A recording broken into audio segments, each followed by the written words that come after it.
You ever walk into a room, smile, say hello, and feel an invisible wall, like something shifts, a subtle coldness, a quiet resistance? You can't quite name it, but you feel it. That's the silent tension of being disliked, not because you're a bad person, but because something about you triggers what others are afraid to face in themselves. Here's the truth. People don't always dislike you for what you do. Sometimes they dislike you for who you dare to be. Maybe it's your confidence that unsettles their insecurities. Maybe it's your honesty that exposes their lies. Maybe it's your light that reminds them of their own darkness. The painful part, you start to question yourself. You begin to dim your glow, lower your voice, and make yourself smaller, hoping to be accepted. But here's the catch. Shrinking doesn't earn you love. It just makes you invisible. So today, we're not going to talk about how to please people. We're going to talk about why some people quietly resent your strength and how to rise above it with grace. Because understanding the reasons behind this hidden dislike doesn't make you weaker. It makes you untouchable. Confidence has a strange power. It doesn't need to speak loudly. It simply exists and the room notices. But here's the truth most people won't admit. Your confidence reminds others of their self-doubt. When you walk with assurance, some people don't see strength. They see a mirror reflecting what they've lost. Of your belief in yourself exposes their hesitation. Your courage makes their fear impossible to ignore. It's not arrogance they sense. It's freedom, and freedom terrifies those still trapped in their own insecurities. You might notice the subtle signs, the forced smile, the backhanded compliment, the way conversations grow quiet when you speak your truth. It's not that you did something wrong, it's that you did something brave. Confidence isn't loud or flashy. It's calm, grounded, and unapologetic.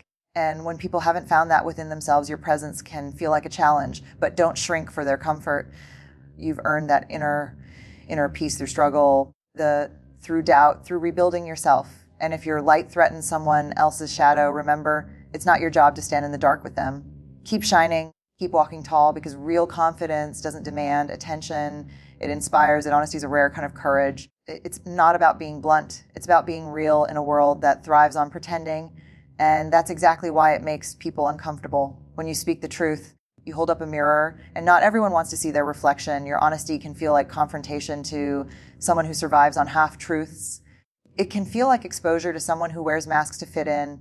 You see, most people love the idea of authenticity until it stands in front of them unfiltered. They'll say, you're too direct, or you make things awkward, but what they really mean is, you make me face things I'd rather avoid. Your honesty doesn't create tension, it reveals it.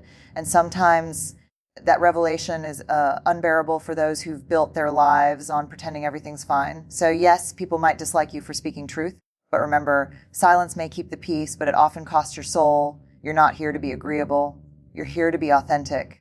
And your authenticity will never be fully loved by those who are still hiding. Stand firm in your truth, not because it's easy, but because it's liberating. Let's talk about something that confuses and angers people more than anything: boundaries. When you start saying no, when you stop explaining yourself, when you decide your peace matters more than their approval, that's when the real reactions begin. People don't get mad because you set boundaries. They get mad because your boundaries expose their entitlement.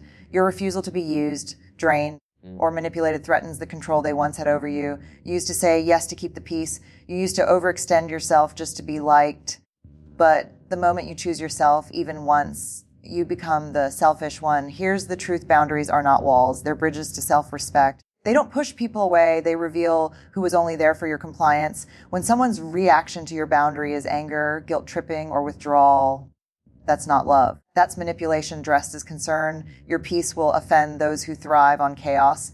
Your limits will frustrate those who benefited from your lack of them. But that's okay. Their discomfort is not your responsibility. Stand firm. Protect your energy like your life depends on it, because it does. Success has a strange way of revealing people's true feelings. At first, they'll cheer for you, but only as long as your wins don't outshine theirs.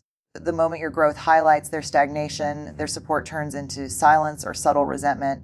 It's not your fault. You didn't do anything wrong. You just became evidence of what's possible, and that can be hard to face for those who gave up on their own potential. Your success forces people to confront their excuses. It shines a light on the opportunities they ignored, the chances they didn't take, the dreams they abandoned. And instead of using your story as inspiration, they twist it into competition. They'll say you got lucky, or you changed, or you think you're better than them. But what they're really saying is, your courage makes me feel small. Don't let their discomfort make you apologize for growing. You worked for this, you fought for this, you earned every single piece of your progress. The people meant for you will never feel threatened by your success. They'll be proud of it. The rest, let them go. Because you were never meant to dim your shine just to make others feel comfortable in their shadows. Independence is powerful, and power always challenges control. The moment you stop depending on others for validation, approval, or emotional stability, something shifts. You stop being easy to manipulate. You stop being predictable, and that makes some people deeply uncomfortable.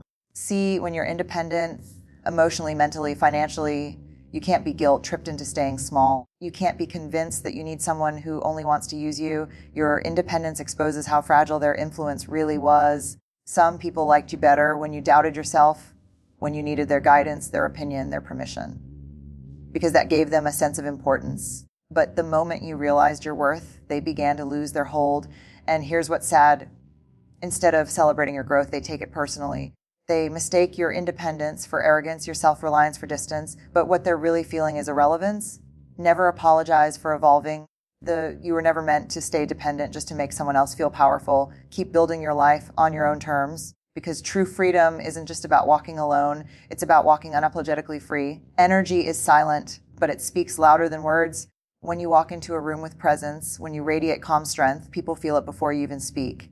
And not everyone can handle that. Your energy carries confidence, clarity, and purpose. You don't chase attention. It naturally flows to you. You don't beg for respect. You embody it. And that's intimidating to those who rely on noise, drama, or validation to feel powerful. Your peace confuses people who only understand chaos. Your quiet strength makes them restless because they can't figure out where your power comes from. They sense something unshakable in you, something they can't control, can't define, can't diminish. So instead of trying to understand it, they label it. You're too intense. You think you're better than everyone. No, you've just learned the language of self-respect, and they haven't yet.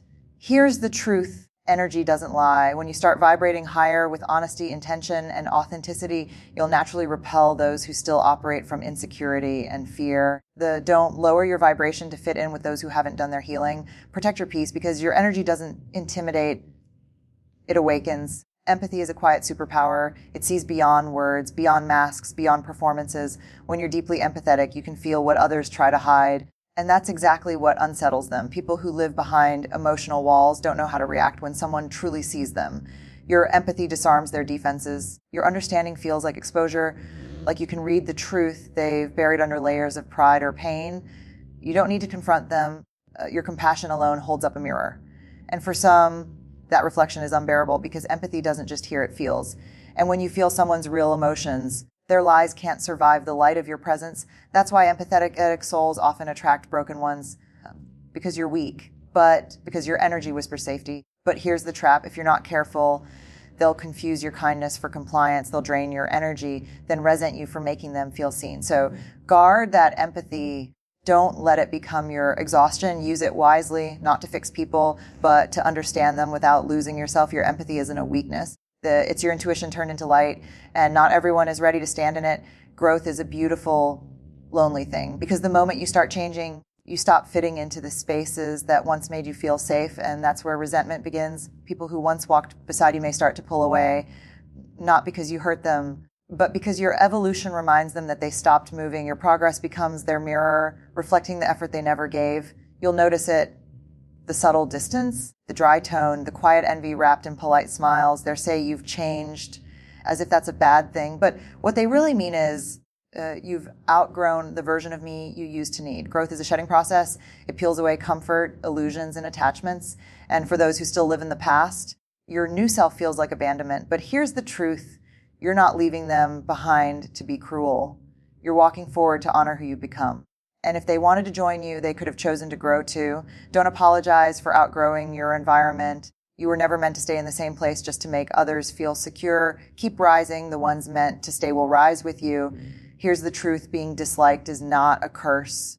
It's a sign that you're living authentically, not strategically, because when you stop twisting yourself to fit in, you'll naturally offend the ones who only loved your compliance, not your truth. Being misunderstood doesn't mean you're broken. It means you've grown beyond what some people can recognize. And yes, it hurts when your light makes others uncomfortable, but that's not rejection, that's redirection. It's life clearing the space for people who can meet you at your new level of peace, the depth and purpose. You were never meant to be universally liked. You're meant to be real. And real people will always challenge the fake comfort of those who pretend. So If your confidence, honesty, boundaries, or growth have made you too much for some, take a deep breath and let them go. You didn't lose them. You simply stopped dimming yourself for people who preferred you smaller. In the end, the goal isn't to be liked by everyone. It's to be loved by the right ones, respected by yourself, and at peace with your own reflection, because that's where true freedom begins, when you finally realize that being disliked for your truth is far better than being loved for your disguise.